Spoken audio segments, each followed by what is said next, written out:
Summer sports, summer activities, the kind we've been promoting here today, like the road races, can also mean summer injuries. Being properly warmed up is the only way to go when you're about to join in some of the outdoor activities. Joining me once again to talk about this is Dr. Robert Kipp, and joining us for the first time is Dr. Andrew Yon from ProHealth Chiropractic to talk about what we need to know to prevent bad things from happening to your body when you exercise, when you do sports. We talked about the importance of rest and hydration when you joined us in our last hour. Here we're going to talk about stretching before and after your workouts. And Dr. Yon, I got to tell you, first up, I've been a exerciser my entire adult life, and from the beginning to this point right now, I find stretching tedious. If I don't have enough time to exercise, I always find a way to put that off to the side. Before we talk about the specifics, how do you get past that mental block? Well, it's pretty simple.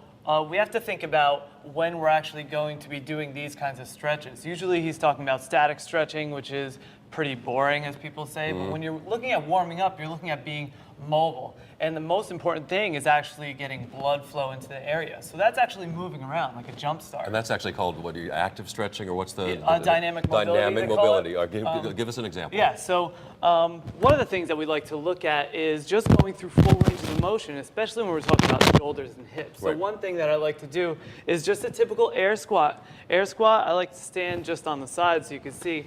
I raise my hands up as high, almost as high as I can. I look right through there. All I'm going to do is try to get my butt below my knees, looking straight up through my hands and standing. Keep your weight on your heels if you can. Keep the weight on the heels, back up nice and straight. And what that does is it gets the blood flowing into the legs. It makes you focus on a good upright position for the spine and just gets the blood flowing there. All right, what's another one? Another one that we like to do is I like to call it a hand walk. Hand walk is actually going to be on the floor. Hand walk? A hand walk. That sounds like maybe, I don't know if I'm up for that or not. It's not a handstand walk. We can do that later. But we warm up to do that. But it's actually going into a push-up position.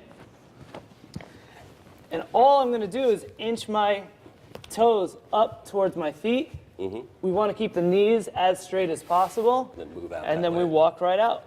And then we come back hoping to get a little bit closer on the next time. So that's really hamstrings. That's a lot of hamstring. Also makes you engage your upper torso and shoulders. So before you even get started, the blood is flowing and you're ready to move. Right. Now the static stretches that I talked about before, kind of me just having a block against that. Talk me into it. Well, the static stretches you want to do more towards the end of your activity to tell those muscles that you're actually done with your actions. Now it's time to calm down, cool down. All right, really? See, that I didn't know. Dynamic first and then finish up with static. Absolutely. All right, so what are examples of the static stretches? I'm going to defer to Dr. Yon here. Okay. All right, great static stretch that we're looking at for the hip.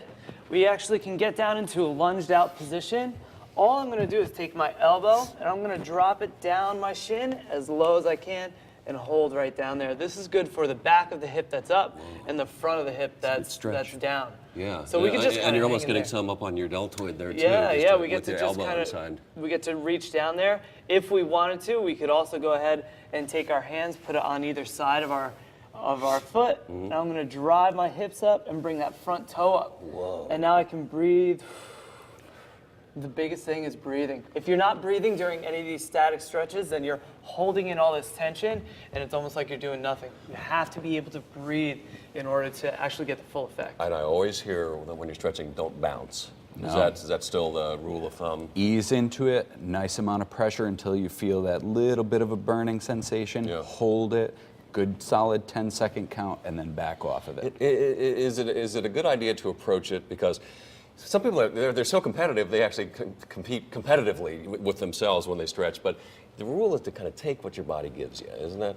Well, the thing is, it's going to be... How hard do you push? It's going to be different depending on what you're doing for one individual. Some days I can get my hamstrings this far, and other days I'm only this far based off of the activity that I do. So you can't just say, oh, I'm used to getting all the way down to the floor here. You have to be able to feel out your body and know where that threshold is. And that threshold is just like Dr. Kipp said, you have to be able to just feel where it's just like starting to get achy, but you can breathe and it starts to get a little burny. And then you could add a contract and relax or back off of it and then ease back into it. All right. This is doable stuff. Definitely doable. There's so many things that you can do. It's super easy. All right, fellas, thank you so much. Thank you. I know there's a lot more to this, but we at least gave a hint of the things that exercisers have to keep in mind as they head out. Absolutely.